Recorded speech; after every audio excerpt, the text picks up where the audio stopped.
How's it going, fellow hunters and collectors? Welcome to Toy Hunters R Us. I am your host, Divney. And today, to finalize, well, not necessarily finalize, but to continue on that Marvel Legends, Marvel's Lizard Wave, we're going to be talking about Mysterio. And sorry if you hear some clicking, I have my daughter doing some computing, so I can't really help that much. But let's focus on what's important, Mysterio.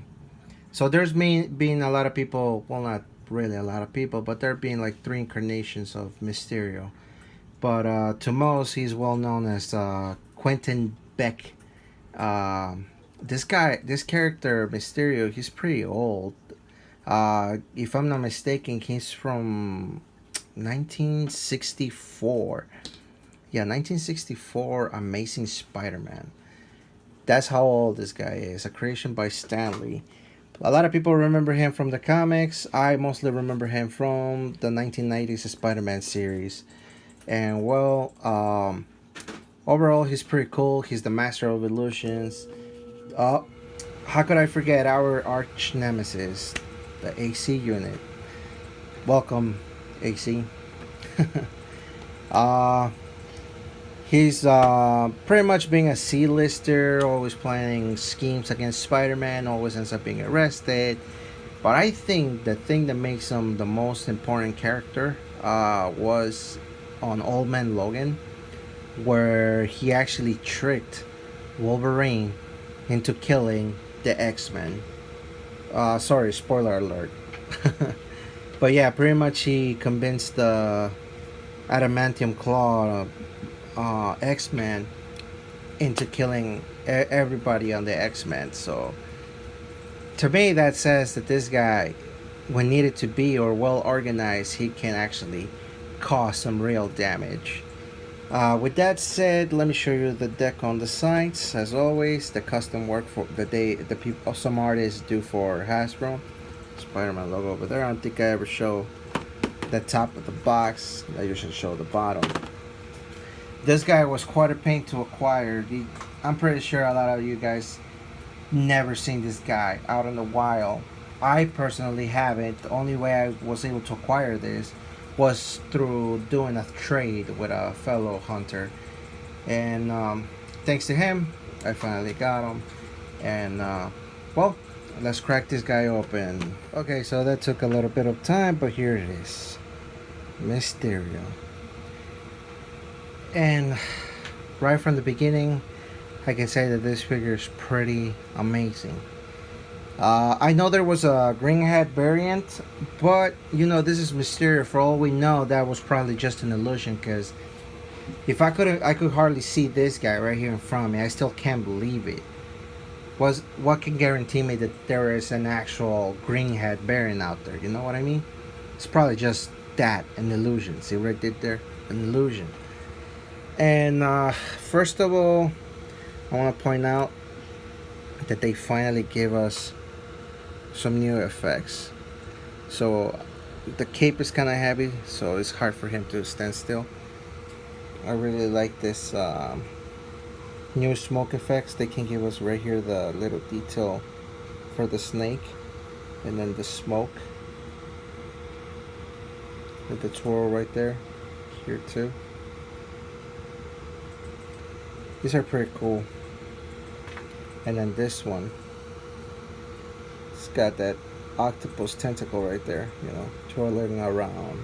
Then the smoke, then of course that twirl right there.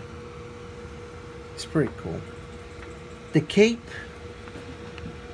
it's removable. There's a little thing holding it on the back, on his back.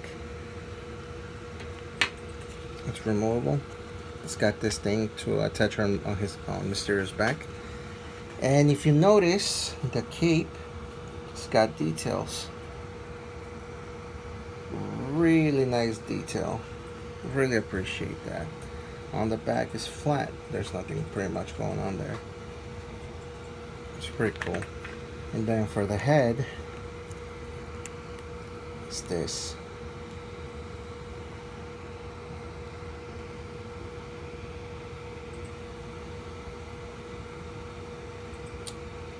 There you go.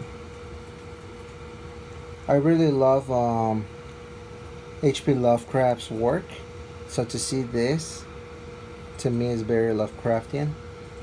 So I really appreciate that.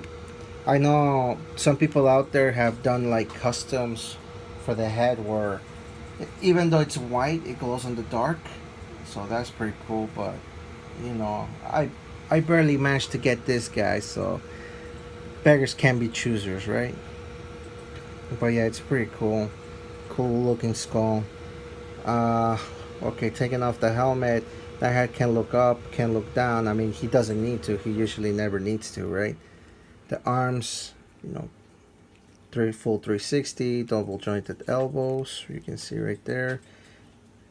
Bicep swivel.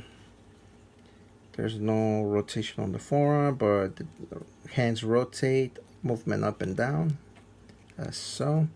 Half crunch, rotation on the hip. He can kick decently high, double jointed knees, rotation right there on the leg, movement up and down on the leg, and of course that sweet ass ankle pivot. I really like that. I like to point out that combination of light green to dark green. It really works on this figure. Really love that detail right there. So I know this guy is from.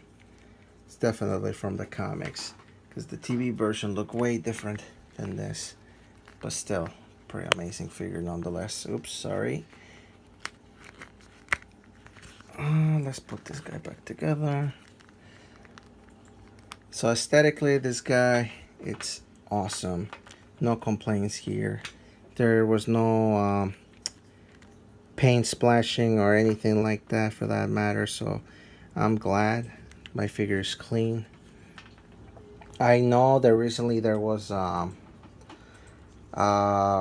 re-release on GameStop. They actually had it for retail, and they had it for quite some time. But by the time I tried to order it, it was already out of stock. So I, I just stay with my trade. I don't need a second one. And what do you call it? That's pretty much it. I mean, duh. If you see this guy, you gotta have him. You gotta grab for yourself. He's pretty cool.